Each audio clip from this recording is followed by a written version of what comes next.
Perkenalkan, nama saya Hasnani Mauliza Lalasari dengan NIM 22046189 yang merupakan mahasiswa media dan multimedia pembelajaran sejarah. Jadi, pada kesempatan kali ini, saya akan membahas video pembelajaran dengan topik Bandung Lautan Api. Langsung saja kita simak videonya ya. Bye. Oke Sobat Sejarah, langsung saja kita ke video pembelajarannya ya. Let's go! Oh iya, sebelum kita bahas materi lebih lanjut, Sobat Sejarah tahu nggak ya, kenapa sih disebut sebagai peristiwa Bandung Lautan Api? Jadi, muncul istilah Bandung Lautan Api karena pada tanggal 23 Maret 1946, para pejuang Indonesia membumi hanguskan kota Bandung bagian selatan untuk mencegah sekutu dan Nica menggunakan semua fasilitas yang ada sebagai markas strategis militer mereka. Karena strategi bumi hangus inilah muncul istilah Bandung Lautan Api. Agar lebih paham, gini ceritanya. Dulu, pada bulan Oktober 1945, tentara sekutu dan Nica datang ke kota Bandung. Mereka langsung menguasai kantor-kantor penting di Bandung. Dan badan-badan perjuangan Indonesia langsung melawan sekutu. Tapi tiba-tiba, pada tanggal 21 November 1945, ada ultimatum dari sekutu. Isi dari ultimatum tersebut yaitu pihak Indonesia harus mengosongkan kota Bandung bagian utara paling lambat tanggal 29 November 1945. Oh iya, kenapa ya harus di bagian utara? Jadi, dulu Bandung dibagi menjadi dua, yaitu Bandung Utara dan Bandung Selatan. Tetapi soal ultimatumnya tentu saja rakyat menolak karena ultimatum tersebut. Nah, hal itu yang menyebabkan banyaknya bentrok senjata terhadap Indonesia dan rakyat sekutu. Karena dulu senjata kita belum sangat memadai, akhirnya sekutu berhasil menguasai Bandung bagian utara. Setelah itu, sejak tanggal 24 Januari 1946, Tentara Keamanan Rakyat atau TKR resmi berubah nama menjadi Tentara Republik Indonesia atau TRI. Oh iya, Bandung kan masih ada bagian selatan, itu gimana nasibnya ya? Nah, tapi ternyata sekutu lagi-lagi mengeluarkan ultimatum pada tanggal 23 Maret 1946. Isinya yaitu semua masyarakat dan pejuang TRI harus mengosongkan kota Bandung bagian selatan. Akan tetapi kali ini pemerintah Republik Indonesia memerintahkan para pejuang untuk mematuhi ultimatum tersebut. Wah, berarti rakyat Indonesia menyerah begitu saja ya? Tapi ternyata Indonesia ada rencana lain kenapa ultimatum tersebut diterima. Setelah dapat perintah seperti itu, Panglima TNI, yaitu Kolonel Abdul Haris Nasution, mengadakan musyawarah dengan para pejuang. Akhirnya, mereka sepakat untuk mengikuti keputusan para pemerintah. Setelah berhasil mengungsikan rakyat keluar dari kota, mereka membumi hanguskan Bandung Selatan dengan tujuan agar sekutu tidak bisa menguasai kota Bandung seutuhnya. Jadi, paham kan alasannya kenapa kota Bandung dibumi hanguskan? Nah, begitu taktiknya. Makanya peristiwa ini disebut sebagai peristiwa Bandung Lautan Api. Setelah peristiwa itu, rakyat masih melakukan perlawanan dengan taktik gerilya. Yang selanjutnya kita bahas yaitu mengenai 3 tokoh sentral pemuda yang berperan dalam peristiwa Bandung Lautan Api.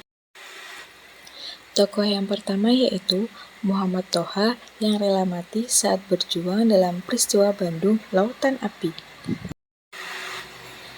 Biografi singkat tentang Muhammad Toha. Muhammad Toha lahir pada tahun 1927 di Kota Bandung, Jawa Barat. Muhammad Toha berasal dari keluarga sederhana. Sejak muda, ia dikenal sebagai pemuda pemberani yang aktif dalam perjuangan kemerdekaan. Ia bergabung dengan Barisan Rakyat Indonesia atau BRI dan sebuah kelompok milisi yang berjuang melawan penjajahan Belanda. Pengorbanannya dalam peristiwa Bandung Lautan Api menjadikannya salah satu simbol heroisme perjuangan rakyat Indonesia. Namanya diabadikan menjadi nama jalan di berbagai kota di Indonesia, termasuk kota Bandung. Peran Muhammad Toha dalam peristiwa Bandung Lautan Api. Muhammad Toha adalah salah satu tokoh penting dalam peristiwa Bandung Lautan Api, terutama di bagian Bandung Selatan. Ia dikenal karena aksinya yang heroik dalam menghancurkan gudang mesiu milik Belanda di Dayakolot pada tanggal 24 Maret 1946.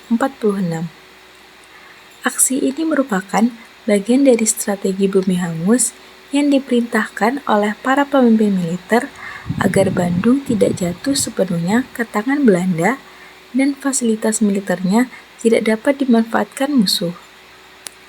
Dalam aksi tersebut, Toha bersama rekan-rekannya menyusup ke gudang mesiu Belanda, meletakkan bahan peledak, dan mengorbankan diri dengan memastikan gudang itu benar-benar hancur meski nyawanya turut melayang. Ledakan besar tersebut menjadi salah satu momen kunci dalam perlawanan rakyat Bandung. Tokoh selanjutnya yaitu Jenderal Abdul Haris Nasution. Jenderal Nasution lahir pada tanggal 3 Desember 1918 di Kotonopan, Sumatera Utara, dan wafat tanggal 6 September tahun 2000 di Jakarta.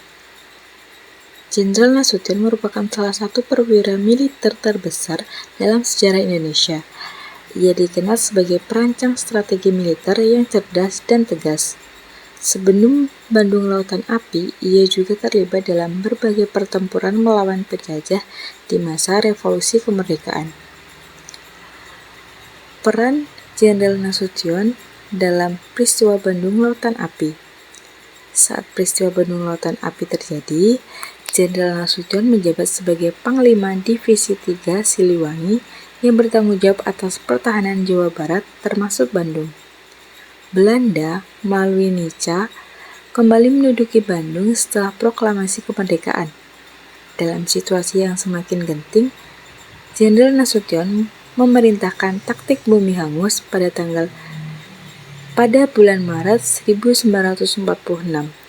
Perintah ini bertujuan untuk membakar fasilitas strategis dan penting di Bandung agar tidak dapat digunakan oleh pasukan Belanda. Keputusan ini kemudian melibatkan pengorbanan besar termasuk memindahkan penduduk Bandung ke luar kota, namun strategi ini berhasil menghambat langkah Belanda dalam memperkuat posisinya di Bandung. Tokoh yang terakhir yaitu Mayor Rukana. Mayor Rukana adalah seorang perwira militer dari Jawa Barat yang dikenal karena pengabdian dan keberaniannya dalam masa Revolusi Kemerdekaan. Ada beberapa peran Mayor Rukana dalam peristiwa Bandung Lautan Api. Mayor Rukana adalah salah satu komandan lapangan yang memiliki peran penting dalam eksekusi strategi bumi hangus di Bandung.